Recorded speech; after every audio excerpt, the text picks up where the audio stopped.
Oke, assalamualaikum warahmatullahi wabarakatuh. Perkenalkan, nama saya Algi Fari Hairuna.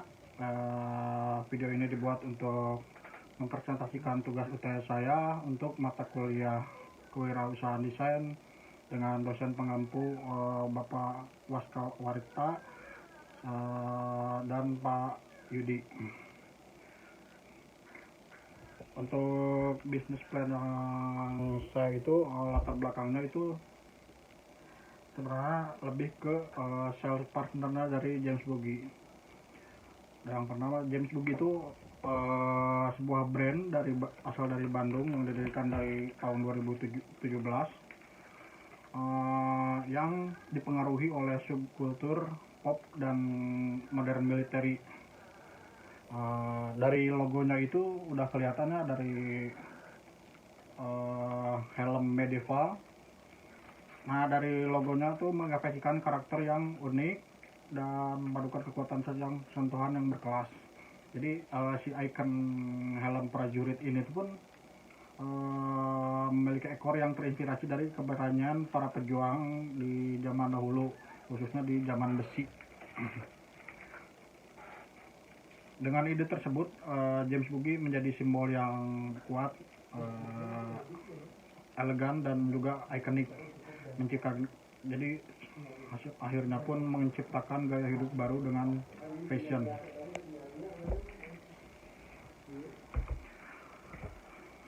Nah, untuk latar belakangnya pun James Buggy awalnya kan memiliki eksklusivitas yang tinggi, kayak brand-brand dari Eropa dan khususnya di Inggris gitu. Dan karakternya pun yang dibangun sangat kuat dari dahulu, sehingga imbasnya untuk penjualan pun dibatasi. Meskipun pada zaman sekarang peluang marketplace itu sangat luar biasa dan sangat memudahkan semua orang, terutama pada metode pembayaran. Di semua lini pembayaran pun hampir ada, bahkan untuk pay later pun ada. Nah, hal itu pun awalnya jadi permasalahan untuk masyarakat konsumen James Buggy, karena kemudahan untuk pembayaran khususnya marketplace populer seperti Tokopedia, Shopee itu tidak ada. Makanya saya berpikir untuk menjadi sales partner atau sales associate yang menyediakan kemudahan platform marketplace yang lain kayak Tokopedia dan Shopee juga. Untuk brandnya ini saya sudah kepikiran naming yang sudah dipertimbangkan dari lama untuk brand reseller. Mungkin kalau kompetitor secara apple to apple mungkin ada banyak, namun yang menjual produk James Buggy mungkin belum ada. Salah satu contohnya kalau di Indonesia atau di lokal sendiri, Sonderlab, dia itu menjual beberapa barang luar negeri yang sulit diakses. Nah, dia datang sebagai solusi untuk masyarakat kita yang sulit menjangkau brand-brand luar negeri tersebut. Atau dari brand luarnya sendiri ada N Clothing. N Clothing itu lebih ke menjual brand-brand kayak sport kayak Adidas atau Stone Island atau bahkan yang lain-lainnya juga banyak. Terdapat ratusan bahkan ribuan yang menjadi partner di dua brand itu. Nah, brand yang saya buat ini sebenarnya mendatangkan solusi yang sama dari kompetitor yang tadi. Cuman untuk spesifiknya untuk dari awal James Buggy dulu gitu. Nah, lanjut untuk target market atau segmentasinya pun sebenarnya meluas di beberapa titik. Cuman tetap spesifik agar sesuai dengan benang merah brandnya itu sendiri gitu. Nah, dari target market secara demografisnya, kalau untuk gender sih kebanyakan pria, karena memang dikhususkan untuk pria. Meskipun walaupun ketika yang beli pun ada beberapa wanita yang pakai. Nah untuk usia saya rasa untuk ditargetkan dari usia 20 sampai 35 tahun, yang mana itu fase dari dewasa awal hingga dewasa akhir, dengan pendapatan atau dalam per bulannya itu di kisaran rupiah 2 juta sampai 5 juta rupiah. Nah untuk secara pendidikannya itu mungkin dari SMA atau hingga ke strata 1 atau mungkin S1. Nah golongannya itu menengah ke atas dan enggak ditargetkan untuk menengah ke bawah. Kenapa? Karena dari harga produk pun berkisar untuk jaket di 500.000 ke atas. Saya rasa tidak akan menjangkau untuk golongan yang ke bawah. Namun untuk menengah ke atas saya rasa ini bisa jadi pertimbangan yang baik untuk harga produk segitu. Berarti size-nya dari golongan B ke C berarti. Kurang tepat. Lebih tepatnya ke size A dan B gitu. Nah untuk geografisnya Bandung kota khususnya di daerah-daerah dingin kayak di dataran tinggi mungkin di Lembang mungkin atau di daerah Bandung Selatan mungkin yang identik dengan cuaca dingin, karena fokusnya James Buggy itu menjual outerwear atau jaket gitu.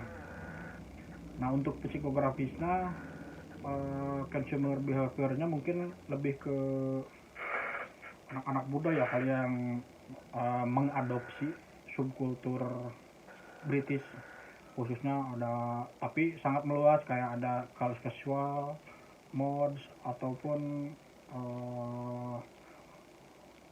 skena musik Britishnya pun masuk. Nah ini terdapat gambaran-gambaran produknya dan itu pun ikoniknya dengan jaket pun yang dijual pun sebenarnya lebih ke bentuk bahan sama bentuk perintilan kecilnya kayak bentuk saku atau detail-detail yang diperlihatkan kayak di kancing atau di bed kiri. Nah ini ada yang di jaket kuning ini tuh bed ciri khas dari James Buggy gitu. Nah brandingnya pun jadi cukup di bed itu sendiri gitu. Nah ini ada jaket, ini ada oversize itu lebih ke ya kalau konstruksinya kayak kemeja tapi bahannya memakai bahan-bahan jaket gitu. Tapi gak hanya itu, gak hanya difokus ke jaket, tapi ada opsi lain kayak polo shirt, paisley atau aksesoris lainnya kayak topi yang saya pakai ini, dan juga tote bag atau dompet dan lain-lainnya. Nah nah untuk strategi pemasarannya balik lagi ke awal ya, karena permasalahannya tadi itu untuk memudahkan konsumen untuk